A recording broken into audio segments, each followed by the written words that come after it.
Hello everyone, welcome to our weekly current affairs discussion. Today we will cover some of the important significant topics from the past week, that is from 10th March to 15th March, that are very much crucial for the UPSC preparation. So make sure that you are paying attention to the key terms as well as the concept, because most of these topics are important from the prelims perspective. So if you want the detailed video, we have actually done for most of the topics we have actually done the explanation in the daily news analysis. So that links will also be posted in the comment box. You can click on that and you can watch the entire video. Here we will be mostly focusing on the prelims perspective only. Okay. All right. Moving on to the first topic. First topic is related to Lalit Modi's 1R2 passport to be cancelled. Okay. So here we will be discussing regarding what is this 1R2, the place 1R2, and also regarding this citizenship by investment program. All these things will be discussed here. So this program has raised important questions regarding the financial loopholes in the global scenario. Okay, first let's understand where 1R2 is and why it is unique. Okay, so regarding 1R2, 1R2 is actually an island nation. 1R2 is an island nation in the Pacific. In the Pacific, approximately 1750 kilometer east of Australia. Here you can see the map. So this is New Zealand and this is Australia. So this is 1750 kilometer east of Australia and north of New Zealand. Okay, so Vanuatu is mostly an island nation. Mostly they are volcanic islands. It has around 83 volcanic islands are there, but in that only 65 are inhabited. 65 are inhabited. Vanuatu mostly Vanuatu will be whenever some climate risk index or something will be coming, Vanuatu will be in the news. Why? Because Vanuatu is one of the most climate vulnerable nations in the world. It faces a lot of cyclones, and even it is under the risk of the rising sea levels also, because the Vanuatu's average elevation is somewhere around 300 meters only. So once the sea level rise is increasing after to some extent, Vanuatu will be completely submerged. So Vanuatu is always under the risk of these issues. Okay, so this makes Vanuatu heavily dependent on foreign aid and mostly the climate finance for disaster management. India is also helping Vanuatu through one program, that is a Forum for India Pacific Islands Corporation. Forum for India Pacific Island Corporation. So through this, India will be giving financial assistance to the Pacific countries. Again, Vanuatu is also part of that project. Okay, all right. So now let's understand why Vanuatu is important from the economic perspective. Okay, Vanuatu's main agricultural import are one is coconut, another one is kava. Kava is actually a psychoactive drink, and also cocoa is also one of the important exports of this Vanuatu. Vanuatu heavily relies on tourism for its economy. Why? Because Vanuatu has a lot of this World War II wreck sites. So that is also one of the important tourism areas of this Vanuatu. Okay. Now another important aspect of Vanuatu is often considered as a tax haven. Why? Because in Vanuatu there is no income tax. No income tax is there. No wealth tax is there. No capital gains tax. No inheritance tax. So Vanuatu is somewhat considered as a tax haven, and this makes it an attractive destination for offshore business and individuals. So this is one of the important loopholes, global loopholes, which is in which Vanuatu is part of. And another important thing which Vanuatu has introduced recently is a citizenship by investment program. Okay, so this is also one of the important revenue sources of Vanuatu. About 30% of Vanuatu's revenue comes from selling their citizenship. Selling their citizenship. Which country will sell their citizenship? Is India selling their citizenship? No, it is not like that. But for Vanuatu, selling the citizenship is one of the important revenue sources. About 30% of Vanuatu's revenue comes from selling the citizenship through the citizenship by investment program. Citizenship by investment program. Okay, so now we'll understand what is this citizenship by investment program. Okay, so citizenship by investment program, it is also known as a golden passport. Golden passport. Many countries are having this. For example, UAE is having this golden visa. Even US also is having this golden card. Recently they have introduced. So like that way, this is one of the prestigious programs of this Vanuatu citizenship by investment program. Okay, so through this program, the foreign nationals can obtain citizenship in exchange of financial investment. Sometimes we cannot call it as a financial investment. It is like a donation. It's like a donation which the foreign nationals will be giving to the country. Okay, so that's also there. So therefore, getting this golden passport, what you have to do is you have to give uh, $135,000 to $155,000 as donation to the government. You don't have to go with an investment, but you have to give this as a donation to the government. Another important aspect of Vanuatu is the citizenship is approved in super fast speed. For example, in 30 to 60 days itself, you will be getting this citizenship approved. Okay. Another important aspect of this Vanuatu, the important advantage this Vanuatu passport holders will be getting is the Vanuatu passport holders enjoyed visa-free access to almost 96 plus countries. Almost 96 plus countries, Vanuatu passport holders can have visa-free access, and that included even European countries like UK as well as other European Union nations. But still, that was available only till 2022, and after that, people were misusing this provision. So UK and EU dropped this provision of visa-free access to this Vanuatu citizenship. Okay, all right. So what is the issue? What is the issue happening with Lalit Modi and this Vanuatu citizenship? Okay, so this fugitive Indian businessman, Lalit Modi, he has been absconding from India. So now he's a wanted financial fraud in India. So he bought this citizenship through this Vanuatu citizenship by investment program. So the Indian Ministry of External Affairs, they confirmed that Modi surrendered his Indian passport for obtaining the Vanuatu's national identity. Okay, so now recently the Vanuatu Prime Minister Jotham Napat, he has ordered the cancellation of this Modi's passport, citing that they are having some concerns over this legitimacy of his citizenship approval. Okay, and there is actually a fear of international reputation damage also, because they are giving a citizenship to a fugitive criminal. Okay, so Interpol is also having a role here, because Vanuatu initially claimed that Interpol has rejected India's request for a red notice. Interpol is having different types of notice based on whether the person is wanted or like that way, they have different notice. So red notice was issued against Vanuatu. Okay, so now they are saying that Vanuatu initially claimed that Interpol has rejected India's request for a red notice against Modi. So that allowed him to bypass this initial bypass background checks. Okay.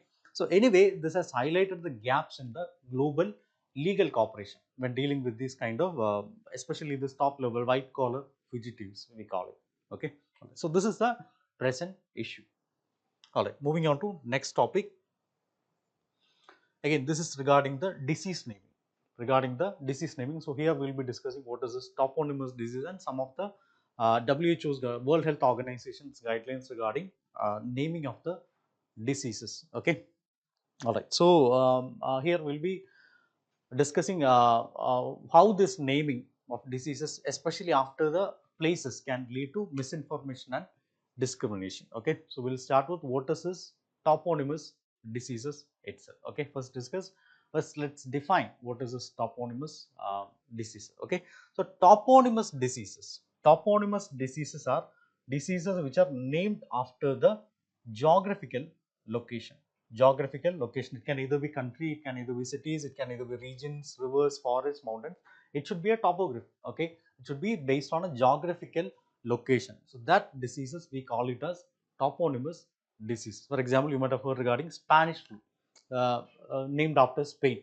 Even Delhi boy, it's actually a skin disease found in Delhi. But interestingly, the Spanish flu was named after Spain, but it was not originated in Spain.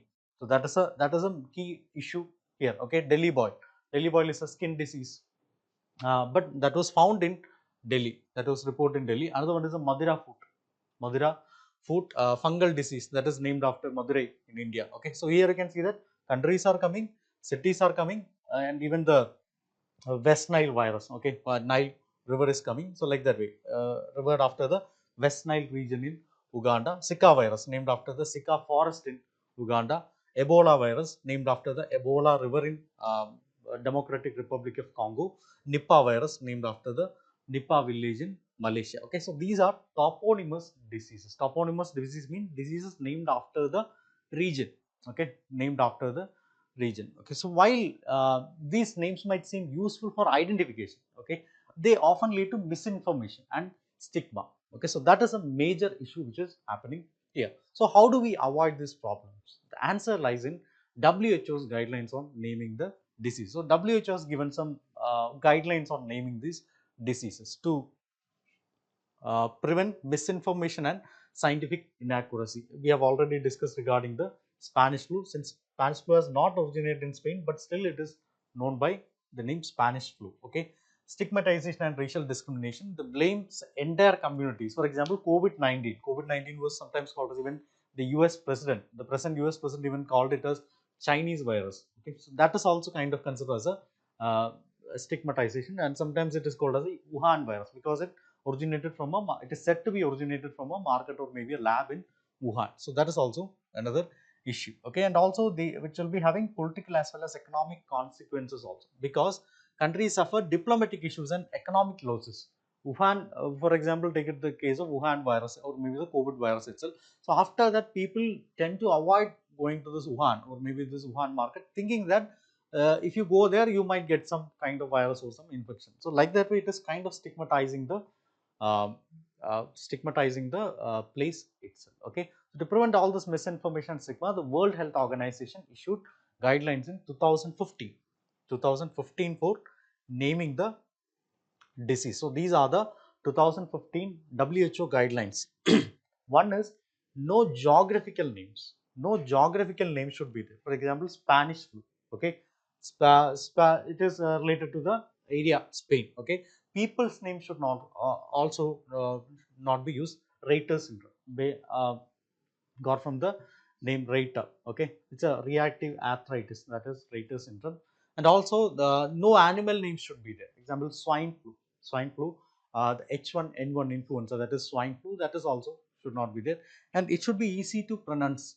It should be easy to pronounce and even recall also. Okay, so these were some of the important guidelines which was given by WHO in 2015. Okay, so based on this guidelines, WHO has renamed some of the important diseases. WHO has renamed. One is monkeypox. So they have renamed monkeypox to mpox. Why? Because to avoid the racial stereotype of monkeys. For that they have renamed it. Another one is the Reiter syndrome. Now it is reactive arthritis, named after this Nazi doctor Reiter. Okay, swine flu. Now they have renamed it to H1N1 influenza. Again to the same thing only, monkey, that will be coming. Okay, misleading animal reference. Spanish flu, they have renamed it to 1918 influenza, because here it is clear that it did not originate in Spain. Okay, so that's also there. So why this is coming now? Why this has become a news now? Because recently recently the controversy related to a new fungal infection. So this Japanese scientists, they have named a new fungal species causing which was caused by a ringworm as trichophyton indotine. Trichophyton indotine, because it is, they assume that it originated in India. India in the sense Indian subcontinent, India, Nepal region. So they assume that it originated in India. So they have named it as Trichophyton indotine. So Indian dermatologists and even this WHO experts, they objected. First, there is no concrete evidence that it originated in India. So even if it's originated in India also, why it has to be named stigmatizing the country India? Okay, so this is the main issue here. And also WHO has already renamed these, you can see that these diseases they have already renamed. So based on WHO guidelines, this should not happen. So these were the objections given by the people, the experts. Okay, so this case highlights the need for more careful neutral disease naming, so that it can prevent this unfair stigma against any country, place, or any geographical location, or maybe persons itself. Okay, all right, moving on to next topic. Next topic is related to the recently the Standing Committee on Consumer Affairs Chairperson Kanimuri has recommended the central government to intensify its efforts to implement the distribution of fortified rice across India. Okay, so that was in the news. So we will be discussing what is this fortified rice and what are the schemes in which this fortified rice is a component. Okay. Alright, so what is this fortified rice? Fortified rice is a rice enhanced with essential micronutrients. Enhanced with essential micronutrients like iron, folic acid, vitamin B12 and vitamin A, so that it will be addressing the malnutrition and nutrient deficiencies. Okay, so this is the purpose of this fortified rice. Okay, so what is the purpose? The primary goal is to combat micronutrient deficiencies. Combat micronutrient deficiencies which are prevalent among the vulnerable population. Vulnerable population means children will be there, even old age people will be there, women will be there. So to prevent this micronutrient deficiencies in vulnerable population, so for that only the rice has been fortified. Okay, fortified with micronutrients like iron, folic acid, vitamin B12 and vitamin A. Okay, all right. So is there, what is actually the health impact of this um, uh, fortification of rice? So fortified rice, that will be helping to improve the overall public health. Overall public health, how will it improve the overall public health? Because most of the population, like in the vulnerable section, they are anemic. Anemic. So since they are anemic, yeah, since they are anemic, to avoid this, they are affected by this poor dietary diversity. To all this, avoid all these things only. This fortified rice will be helping. Okay, all right. So another important question that will be coming: is there any change in the taste or texture? Since it's fortified rice, is there any change in this? Answer is no. Fortification does not affect the taste, texture, or even appearance of the rice itself. So it will be accepted. Okay. Some people say that if it's genetically modified, then it will be having an issue. So people tend to avoid this. Okay. People don't know what is this fortification. So once if there is any difference in the normal rice and the fortified rice, they tend to avoid this. Okay. All right. So that's regarding fortified rice. Next one related to the standing committee. The standing committee only recommended for bringing more what grains under this fortification category. So what is the role of the standing committee on consumer affairs, food and public distribution? Okay. All right. So this committee, they reviews the policies. They reviews the policies related to food security and even the nutrition programs also. Okay, the public distribution system, public distribution like the fair price shops, everything, all these policies will be reviewed by the standing committee on consumer affairs, food and public distribution. Some of the key areas in which they intervene are: one is food security, and even the consumer protection rights are also taken into scheme. We have many important schemes related to this food fortification as well as even improving the nutrition. So they will be mostly assessing the impact of this food fortification and they will be recommending based on their assessment. The committee will be recommending a stronger push for this fortified rice, their distribution and all. Okay, all right.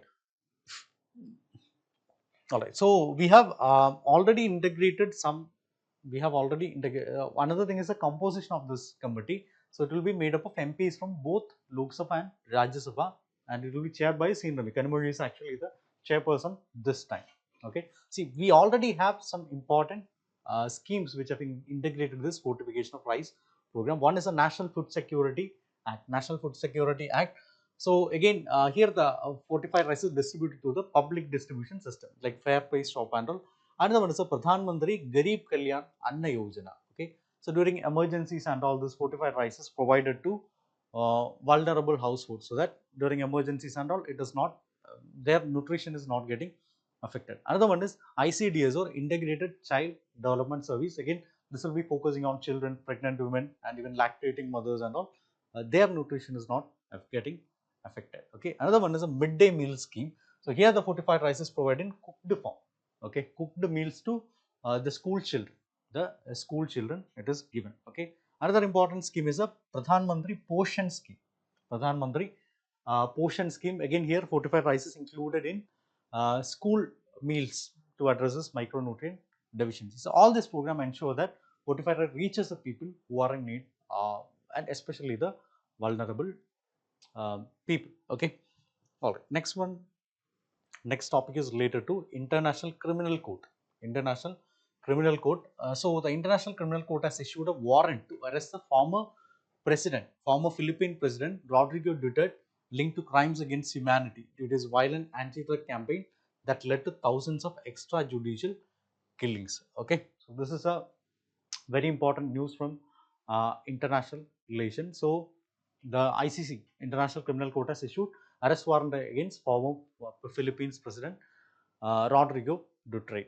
Okay, so let's understand what are the allegations against this former president. Okay, so this Rodrigo Duterte, he was a president of Philippines from 2016 to 2022. He launched a very violent anti-drug campaign that led to thousands of extrajudicial killings, and even many other human rights violations also happened. Okay, so based on that, the ICC has issued a warrant against this particular person. Okay, so let's understand what is this International Criminal Court and how does it prosecute such kind of crimes. Okay, so regarding ICC, ICC is the world's only permanent international criminal tribunal, world's only international permanent international criminal tribunal that prosecutes individuals for most serious crimes. It was established in 2002 under a very important statute known as a Rome Statute.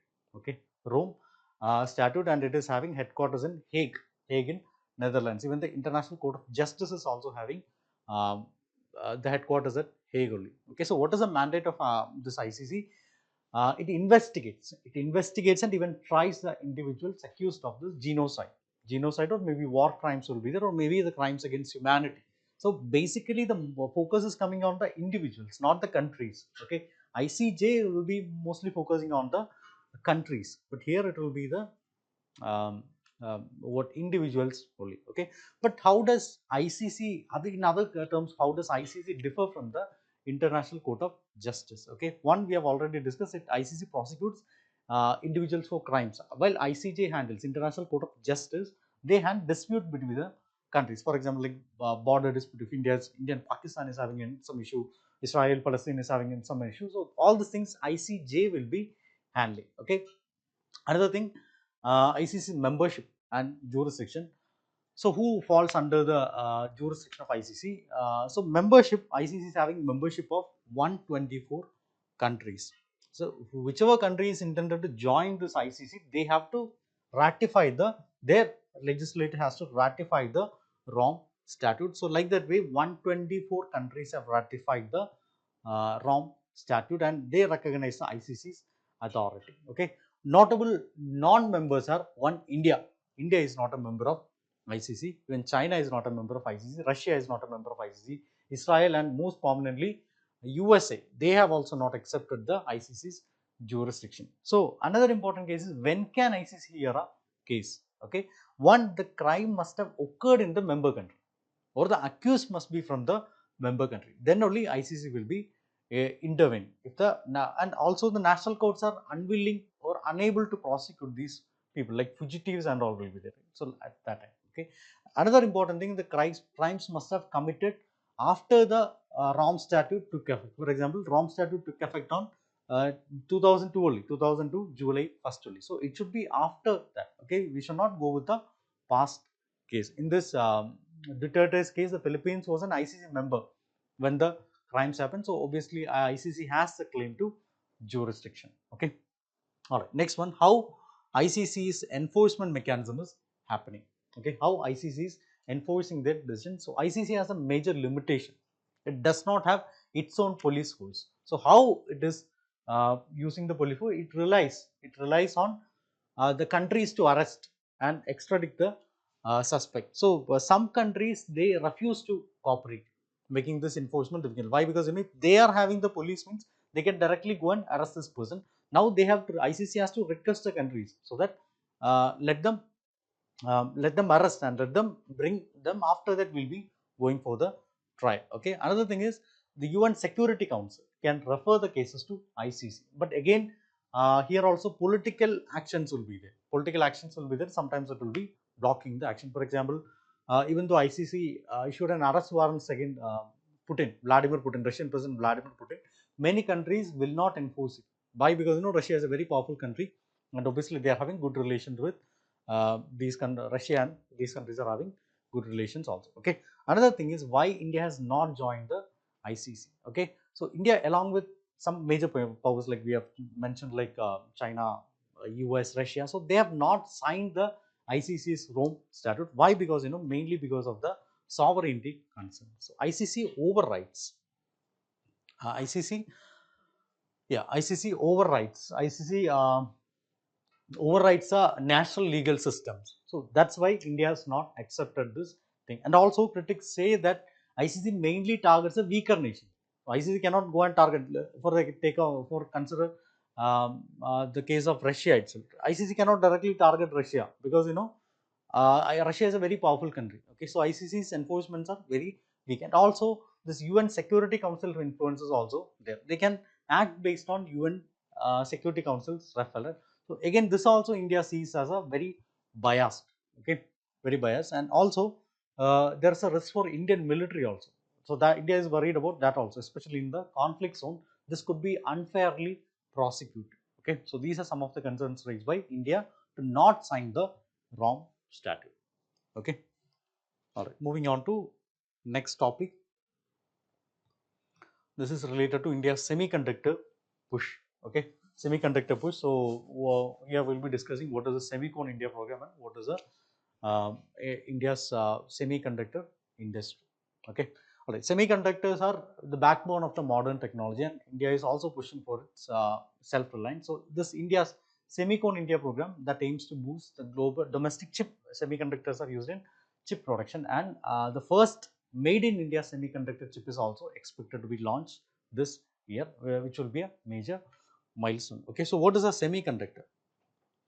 What is a semiconductor? Semiconductor. Okay, semiconductor means semiconductors are material that have electric conductivity between a conductor. Conductor means it will be conducting and it will be passing the electricity.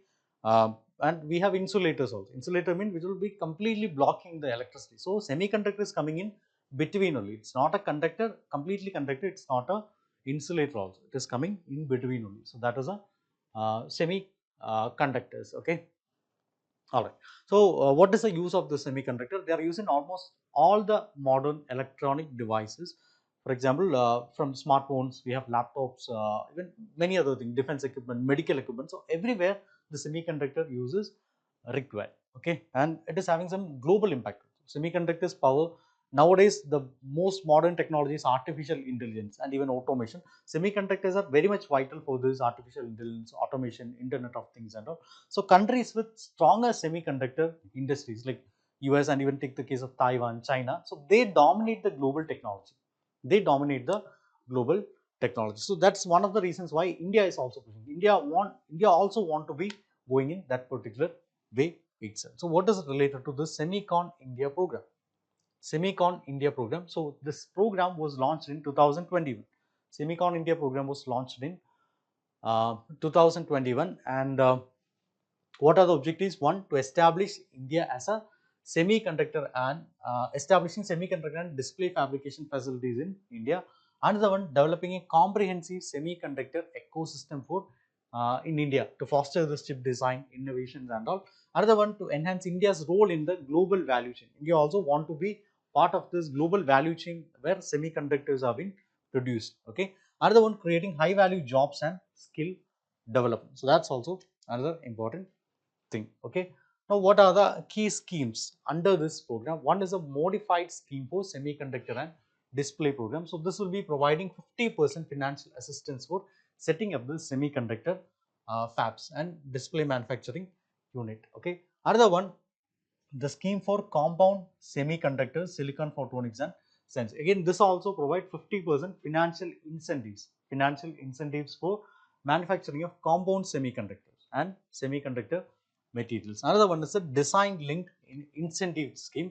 This will be supporting the semiconductor design startups with again incentives and even cutting the cost of up to 50% of the R&D cost, research and development cost. Again, we have semiconductor laboratory modernization. So this aim to upgrade the existing semiconductor laboratory. And we have one Mohali, so that will be done. Okay. And another one, the major program is the India Semiconductor Mission. Again, here there is a dedicated agency under the Ministry of Electronics and Information Technology. So this will be driving India's semiconductor ambition. All is India's semiconductor initiatives will be coming under the umbrella of this particular agency only. Okay. All right. We have some other programs also. One is a production linked incentive scheme for semiconductor and display manufacturing. Again, this will be providing design.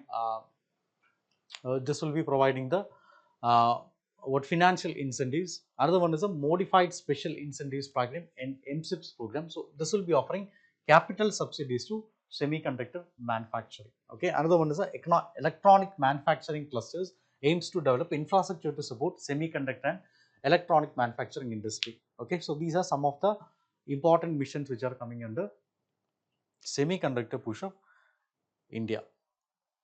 Okay. Again, another important news which happened in the global front. Okay, global in the science front is a recent study has found that shock waves near Earth has created solar wind that collides with the Earth's magnetic field and accelerate electrons nearly half the speed of light. Okay, so this was a recent study. So the core of this thing is a plasma. This was actually a study by NASA. The core of the maybe the fundamental building block of this discovery was plasma, and we'll start with what plasma is. Okay, so plasma is the fourth state of matter. We have the different states of matter like solid, liquid, gas, and after that we have the plasma state is also there. Okay, so plasma state is this gas particle will become ionized, so that is plasma state. Okay, so electrons and these ions will be moving freely. So this is the most abundant state of matter in the universe, not in Earth, but in the, if you take the entire universe, it is this plasma only, especially found in stars, including our sun. Sun is a the major source. Okay, plasma, and even we have this plasma TVs also. Plasma TVs, interstellar space, that is also there. So this plasma that interacts strongly with the electric and magnetic fields, and this is very much essential in this space science. Okay, now let's see how this plasma is related to the solar wind and space weather. Okay, for that we need to understand what is a solar wind. Okay, so for that we need to understand what is the sun's corona. Okay, so corona is the outermost layer of sun, and from here only this plasma is being released, constantly released to the space. So this fast moving stream of the charged particles is called solar wind. Okay, so basically it originates from the solar corona, the outermost layer of the sun. Okay, outermost layer of the sun. So from there plasma is released. So this continuous outflow of plasma, we call it as a solar wind. Solar wind is a stream of plasma emitted by the sun's outer layer, that is a corona, and the speed of it is moving at around 300 to 800 kilometer per second. 300 to 800 kilometer per second, and through the entire solar system itself. So what are the effects of this solar wind? What are the effects of this solar wind? So it creates an auroras, especially in the northern and the southern lights, that is caused by this solar winds only, and it even affects and even sometimes disrupts the satellites and even the power grids which are working. Okay, so what protects the earth from this high energy solar particles? The answer is magnetosphere. Earth's magnetosphere will be protecting us from the solar thing. Okay, so it's basically a shield. It will be shielding us from the solar wind, and it's acting as an invisible protective shield. Okay. Alright, so what is this recent discovery? Scientists from NASA using special space mission found that electrons near the Earth's shock waves were gaining huge amounts of energy. Okay, so they studied this using three important missions. One is a magnetospheric multi-scale mission, another one is a time history of events and macro scale, and another one is the Artemis, acceleration, reconnection, turbulence, and electrodynamics of moon's interaction with the suns. Okay, so these missions help the scientists to observe how these electrons speed up suddenly when they interact with the shock waves. Okay, so that was a very impactful NASA's discovery. Okay, all right, moving on to next topic.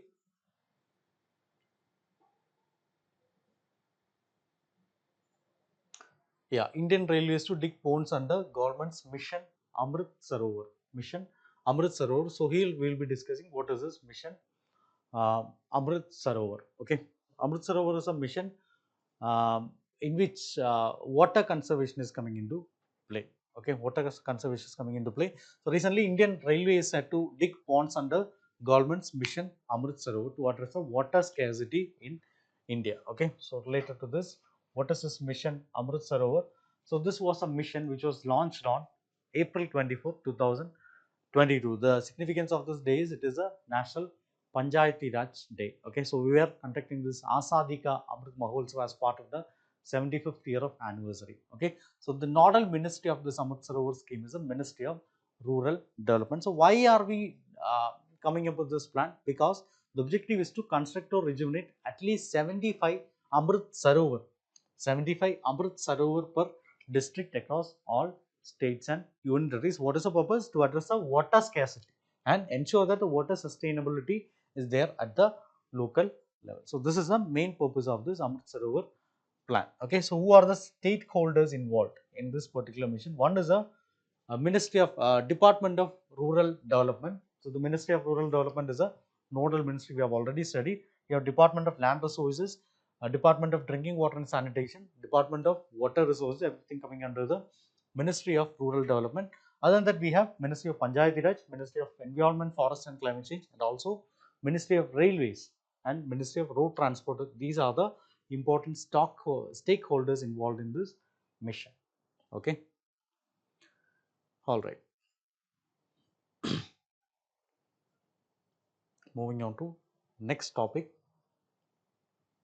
Next topic is related to the APAR ID. Okay, APAR ID. So there have been many concerns surrounding the automated permanent academic account registry, or often shorten it as a APAR ID. This was introduced by the Ministry of Education. So we'll be discussing what is this APAR ID, what are the provisions, why, what are the concerns over this APAR ID.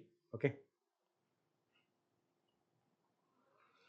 All right. So what is this APAR ID? APAR ID is something which was introduced by the Ministry of Education. It's actually a 12-digit unique, 12-digit unique academic identity number. Like we have Aadhaar.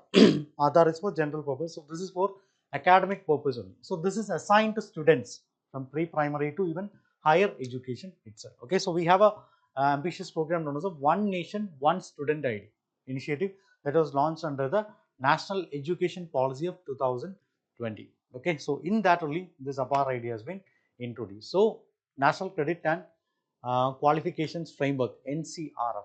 So based on that only APAR ID is coming. Okay, so what are the key features? One, it will be tracking of the academic progress from pre-primary itself, from pre-primary to higher education itself, from pre-primary to even universities or maybe PhD level itself. We will be having one student, means it will be having one ID will be there, and it integrates all the academic records into a centralized database. Using this ID, your entire history will be tracked, and obviously it will be linked to the DigiLocker also, so that exam results can be stored, even certificates, report card, everything can be stored. And also we have something known as a academic bank of credits, or ABC, or academic bank of credits, where these academic credits are recorded digitally. Again, this will be linked to that also. Okay, another one is it's a voluntary registration. It's not legally mandatory as per the government. The goal is to ensure that students can carry their academic history seamlessly across the institutions. Okay, all right. So what are the benefits of this APAR ID? Let's examine what are the benefits of this APAR ID. Okay. One, educational progress monitoring. The government can monitor the key educational metrics such as literacy rates, dropout rates, and or so to enable the data-driven improvements in education system. Okay, and this is the only first-party sources that issue certificates will be allowed to deposit credits into the system. Okay, so that's also another important benefit of this. But there are many concerns also related to this. There are many concerns are also there related to this.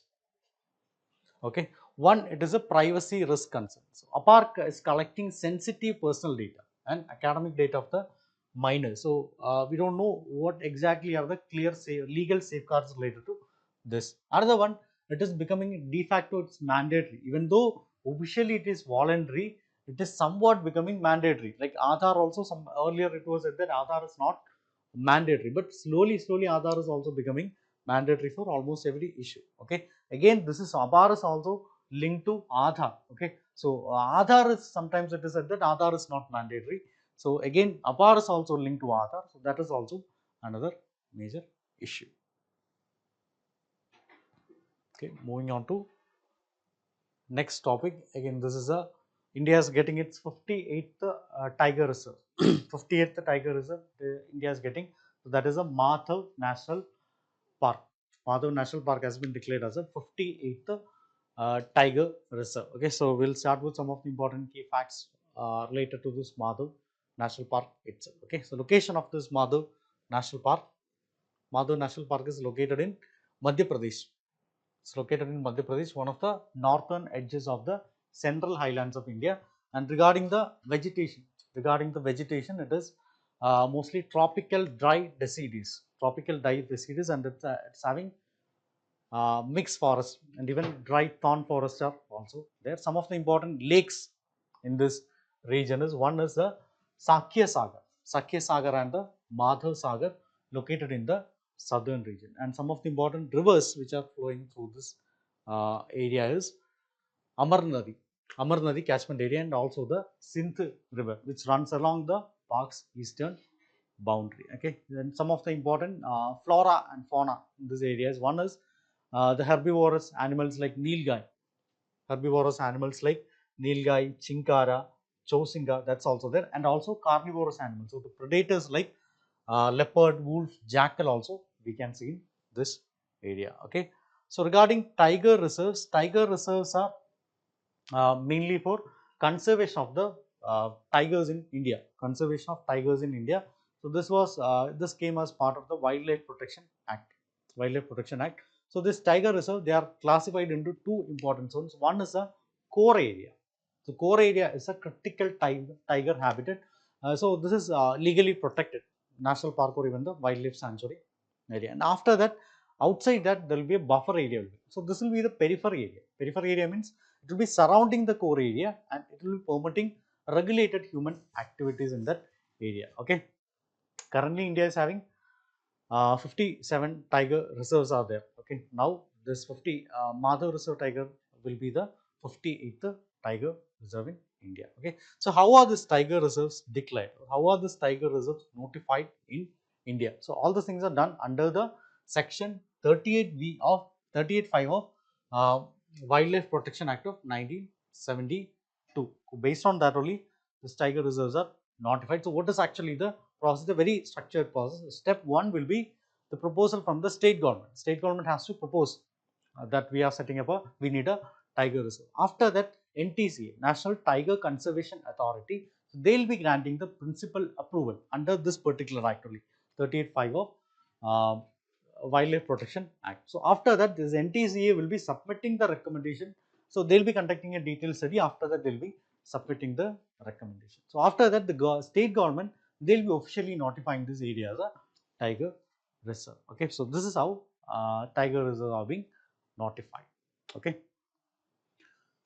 all right.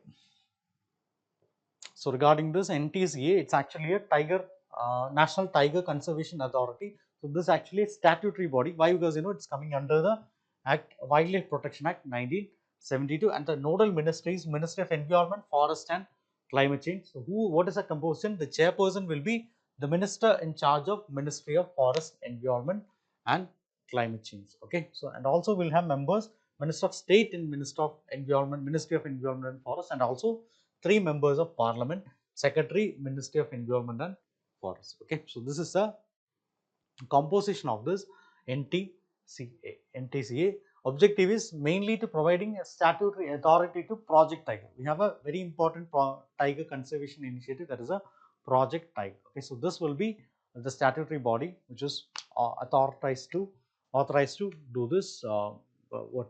Give the backing to them. Okay. Moving on to next topic. Again, this is related to the ISRO's Aditya L1 mission. Aditya L1 mission. So, Aditya L1 mission is India's prestigious solar mission. India's first space mission to study the sun. Okay. So, we will discuss some important details regarding Aditya L1 mission. So, this was launched by ISRO. launched by ISRO on September 2nd, 2024 and reached its destination in January 24, 2000, January 2024. Okay, so what is this Aditya L1? Aditya L1 means L1 refers to the Lagrange point. Lagrange point. So we have different Lagrange points are there. Okay.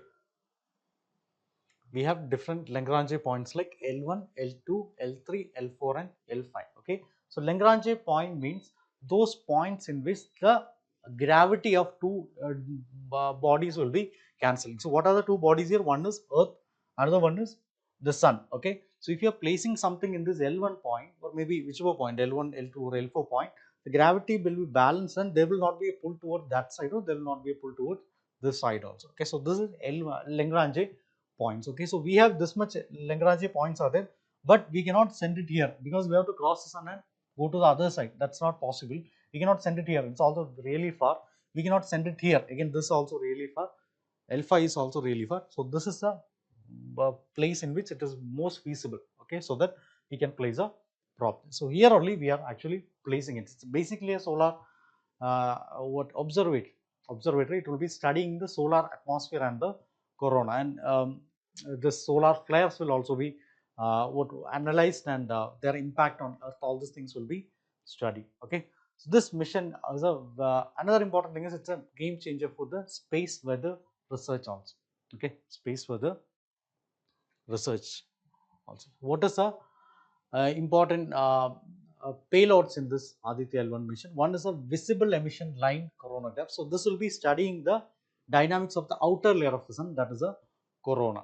Another one is a solar ultraviolet imaging telescope. So this to image the sun in ultraviolet wavelength. Another one is solar low energy X-ray spectrometer to measure X-ray spectrum of the sun. Another one is high energy L1 orbiting X-ray spectrometer or the Helios to measure the X-ray spectrum of sun in high energy range. Okay, another one we have the plasma analyzer. We have already discussed what is this plasma, fourth state of matter and all. So this will be measuring the density, temperature and composition of the sun's plasma environment. Okay, so what is a recent breakthrough? Okay, so we have sent it in September 2023. We have it reached the L1 point in January 2024. So what is a recent breakthrough? That is the first image of the solar flare kernel. First image of the solar flare kernel was captured.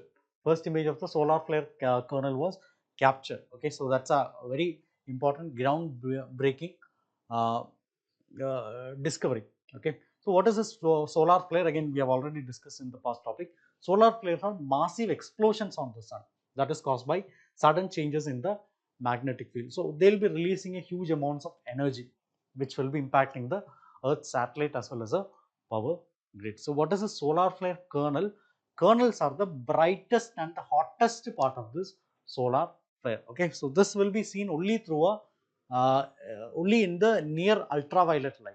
Okay, and we have already sent this we have already have this SUIT camera to study this kernels in the in this ultraviolet light itself. So that has detected this. Okay, so that is the importance of this. Okay, so what is the importance of this? It improves the prediction of solar storms and even the space weather itself. Okay, so this has highlighted India's growing capabilities in space, especially in studying the sun, because most of the countries have not reached a position in which they can study the sun in this L1 point itself. India is already a very important player in this space mission itself. Okay, all right. So these are the 10 important topics from last week. Okay, starting from March 10 to March 15th, we have discussed. Mostly we have discussed in the prelims point of view only. So if you want the detailed analysis of this particular videos, detail of these topics, so we will be posting the links of the daily news analysis which you have done in the comment box. You can click on that and go to the detailed explanation of this. Okay, so that's it for now. Thank you.